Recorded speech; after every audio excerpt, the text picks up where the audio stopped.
Introduction. Kamal and Deep are traveling in the train. Then, a train passes from the nearby track. The train's whistle is so loud. Yeah, it's really not tolerable. I wanna ask you something. Yes, Kamal, sure. When the train passes us, the sound is loud, and when it moves away, the sound dies. Can you please explain me about this? Okay, Kamal, I will tell you. This is due to the Doppler effect. The train producing sound waves was moving with respect to us. It causes an apparent shift in the frequency of sound waves for us. That's why sound rises when the train comes near us and dies when train goes away from us. It's really interesting. I wanna know something more about this. Students, today we will study about the wave optics. Objectives. At the end of this lesson, you will be able to define wavefront, know Hogans Principle, understand refraction and reflection of plane waves, describe plane wavefront in lens and prism, understand the Doppler effect, define electromagnetic waves, understand coherent and incoherent addition of waves, describe interference of light waves, explain Young's double-slit experiment, explain conditions for sustained interference.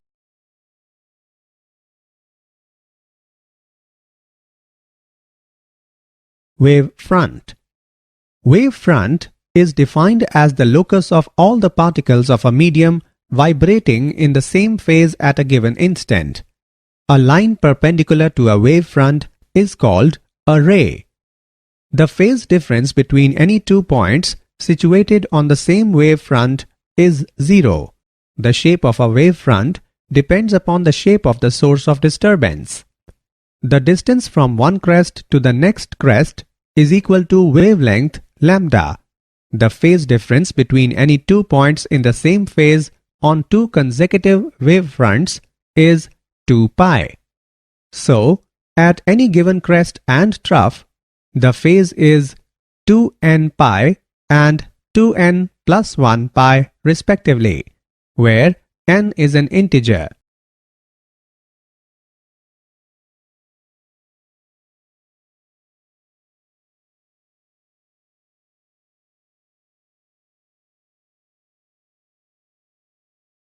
Types of wavefronts. There are different types of wavefronts which are given as spherical wavefront. The wavefront of light waves radiated by a point source may be represented by spherical surfaces concentric with the source. Plane wavefront. At large distances from a point source, the spherical wavefronts are of very large radii and small portions of these can be considered planes. Cylindrical wavefront. A line source can produce a cylindrical wavefront coaxial with the source.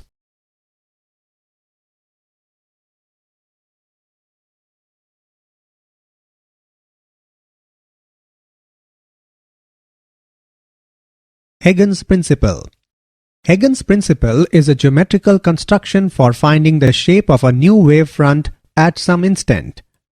According to this principle, every point of a wavefront is a source of spherical secondary waves called wavelets which spread out in all directions with the speed of propagation of the wave in that medium.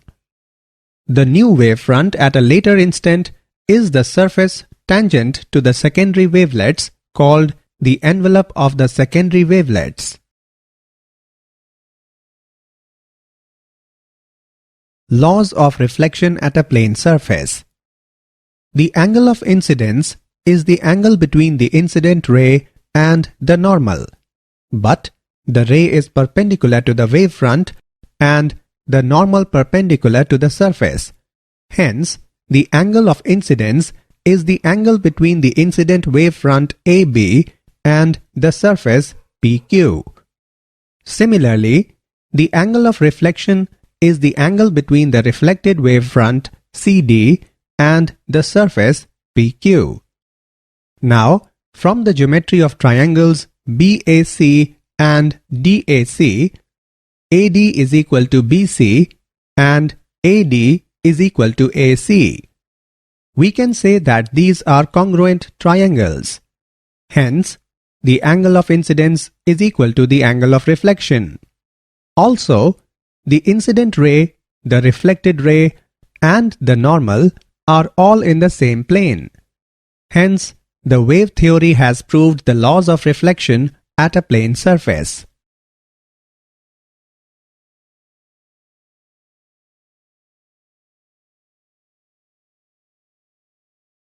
Reflection of plane waves. Consider a parallel beam of light incident on a plane surface separating two media. The planes AB, A1B1 and A2B2 are the positions of the incident wavefront at different instants. A Hogans wavelet originating from point B in the wavefront AB will move a distance B in the second medium in the same time that the wavelet from A expands in the first medium to include point A on the surface xy. Since the two wavelets have radii A and B are not in the same medium, they move with different speeds, say V1 and V2 respectively. Case 1. If medium 2 is optically denser than medium 1, then V1 is greater than V2 and hence A is greater than B. The ray is bent towards the normal. Case 2.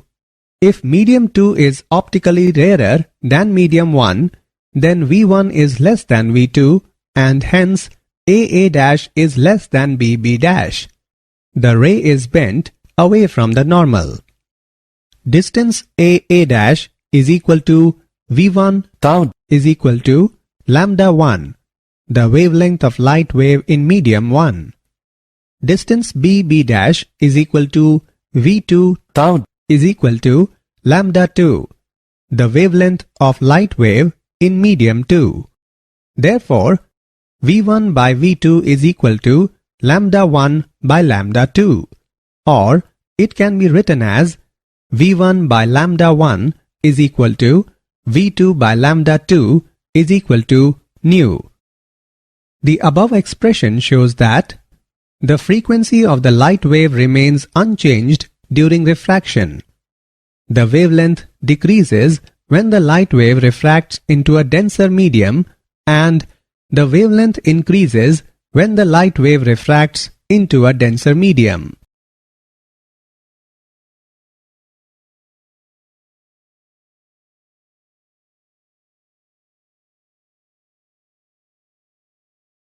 Plane wavefront in lens.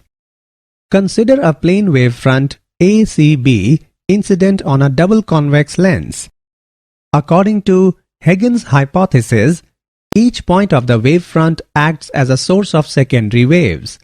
These secondary waves will travel through different thickness of the lens. The time taken by the secondary wave to travel through CP1 in air plus P1 P2 in lens will be the same as the time taken by waves to travel through AX plus XD in air. So, all the secondary waves from the incident plane wavefront ACB reach dP2E at the same time. Thus, dP2E is the refracted wavefront. This wavefront is converging in nature. Plane wavefront in prism. Consider a plane wavefront BD incident on the prism.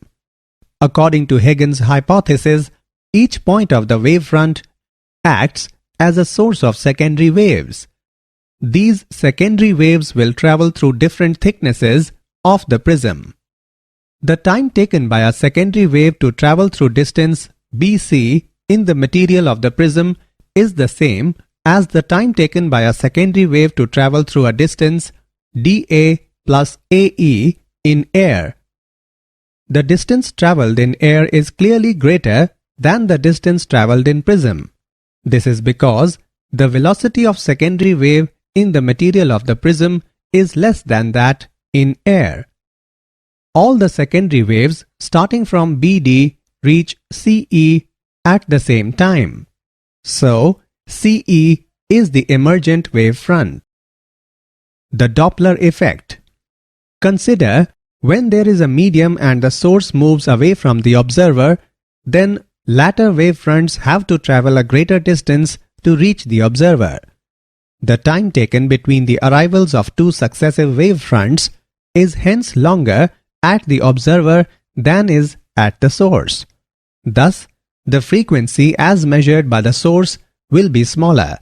This is known as the Doppler effect. The Doppler effect is observed whenever the source of waves is moving with respect to an observer. The Doppler effect can be described as the effect produced by a moving source of waves in which there is an apparent shift in frequency for observer.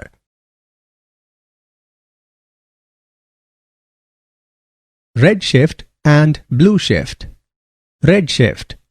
The increase in wavelength due to Doppler effect is known as redshift because the wavelength in the middle of the visible region of the spectrum moves towards the red end of the spectrum. Blue shift. When waves are received from a source moving towards the observer, there is an apparent decrease in wavelength. This is referred to as blue shift. The Doppler shift is given by delta nu by nu is equal to minus v radial by c, where v radial is the component of the velocity along the line joining the source and observer.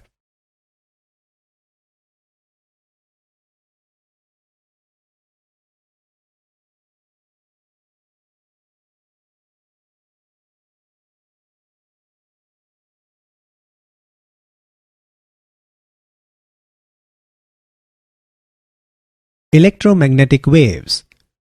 A wave of energy consisting of electric and magnetic fields is known as electromagnetic wave. Variations in both electric and magnetic fields occur simultaneously. As a result, they attain their maxima and minima at the same place at the same time. The directions of electric and magnetic fields are mutually perpendicular as well as to the direction of propagation of the wave. Thus, these waves are transverse in nature. The velocity of the waves depends entirely on the electric and magnetic properties of the medium in which these waves travel.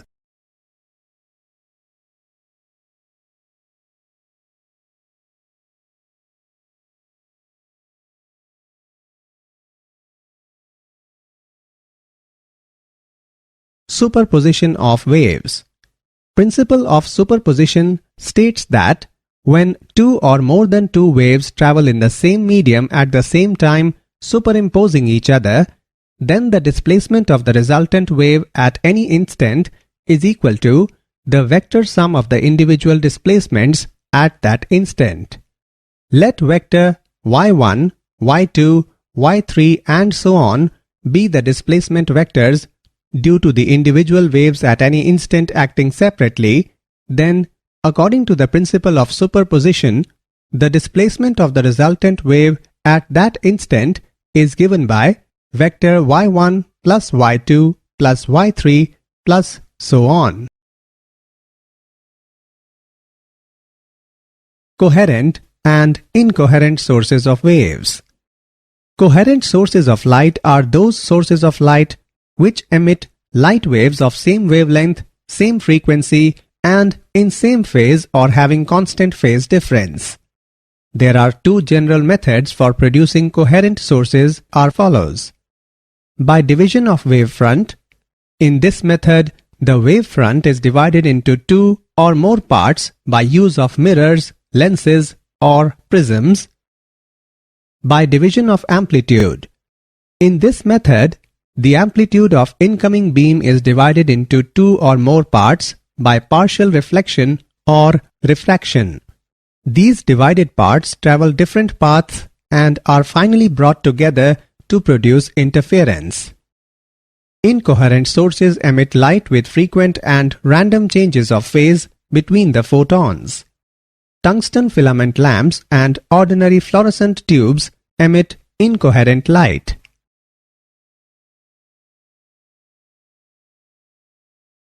Interference of light waves. Interference of light is the phenomena of redistribution of light energy in the medium due to superimposition of light waves coming from two coherent sources. There are two types of interferences. They are constructive interference, destructive interference. The interference is constructive at the points where the resultant intensity of light is maximum, and the interference is destructive at the points where the resultant intensity of light is minimum. Constructive and destructive interference. Constructive interference. At the points of the medium where the resultant intensity of light is maximum, the interference is called as constructive interference. For constructive interference, phi is equal to 2n pi or p is equal to n lambda, where n is equal to 0, 1, 2, 3 and so on. Phi is equal to phase difference. P is equal to path difference. Lambda is equal to wavelength of light. Destructive interference. At the points of the medium where the resultant intensity of light is minimum, the interference is called as destructive interference. For destructive interference, phi is equal to 2n plus 1 pi or p is equal to 2n plus 1 lambda by 2. Young's double-slit experiment. In Young's experiment, monochromatic light from a source passes through a narrow slit S and falls on two closely spaced narrow slits S1 and S2 placed at some distance from S.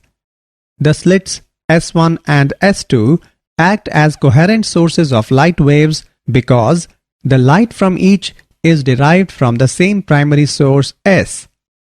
These waves interfere constructively and destructively at different points on the screen to produce a pattern of alternating bright and dark bands called interference fringes on the screen.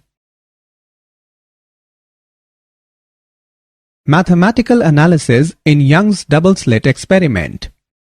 Let S1 and S2 be coherent sources at separation d and capital D be the distance of screen from sources, then path difference between waves reaching at P is given by product of yn and d divided by capital D. For maxima delta is equal to n lambda, position of nth maxima is given by n capital D lambda upon small d. Position of nth minima is given by n minus 1 upon 2 into capital D lambda upon small d. Fringe width. Fringe width is defined as the separation between two consecutive maxima or minima. Beta is equal to y into n plus 1 minus yn, which is equal to capital D lambda upon small d. Angular fringe width is given by beta upon d, which is equal to lambda upon d. Use of white light. When white light is used to illuminate the slit, we obtain an interference pattern consisting of a central white fringe having on both sides symmetrically a few colored fringes and then uniform illumination.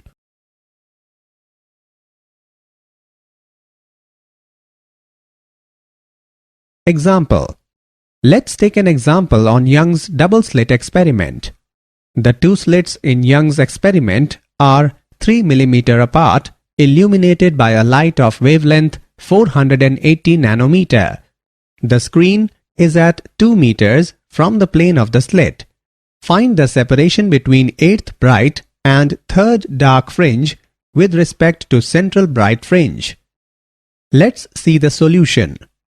Distance of 8th bright fringe from center is given by 8 capital D lambda upon small d. Distance of 3rd bright fringe from center is given by 5 capital D lambda upon 2 small d. We have y is equal to y8 minus y3. By putting the values and calculating, we get y is equal to 11 capital D lambda upon small d. Putting the values in the above equation and calculating, we get value of y is equal to 3.52 millimeter. Hence, the separation between 8th bright and 3rd dark fringe with respect to central bright fringe is 3.52 millimeter.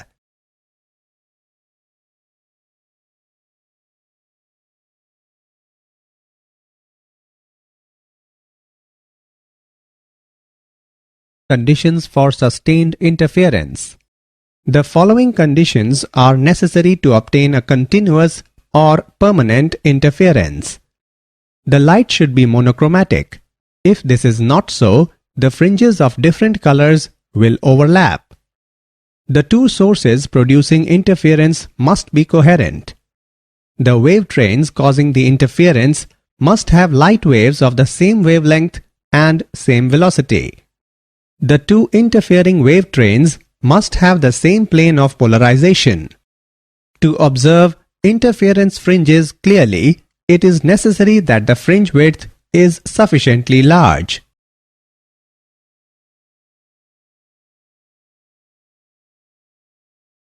Did you know?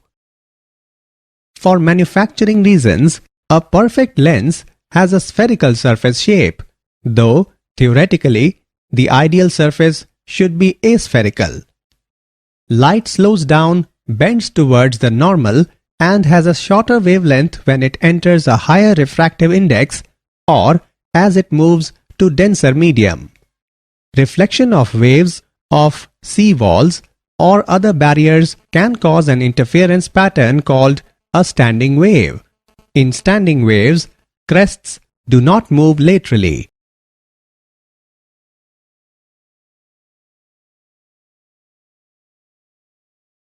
Summary. Let us summarize what we have learned. Wavefront is defined as the locus of all the particles of a medium vibrating in the same phase at a given instant. Every point of a wavefront is a source of spherical secondary waves called wavelets. The wavelength decreases when the light wave refracts into a denser medium. The Doppler effect is defined as the effect produced by a moving source of waves in which there is an apparent shift in frequency for observer.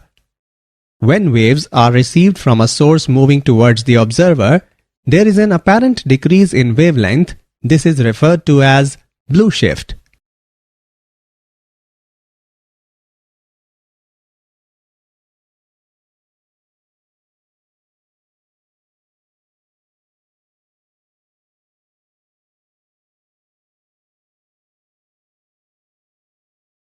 A wave of energy consisting of electric and magnetic fields is known as electromagnetic wave. Coherent sources of light are those sources of light which emit light waves of same wavelength, same frequency, and in same phase or having constant phase difference. Interference of light is the phenomena of redistribution of light energy in the medium due to superposition of light waves coming from two coherent sources.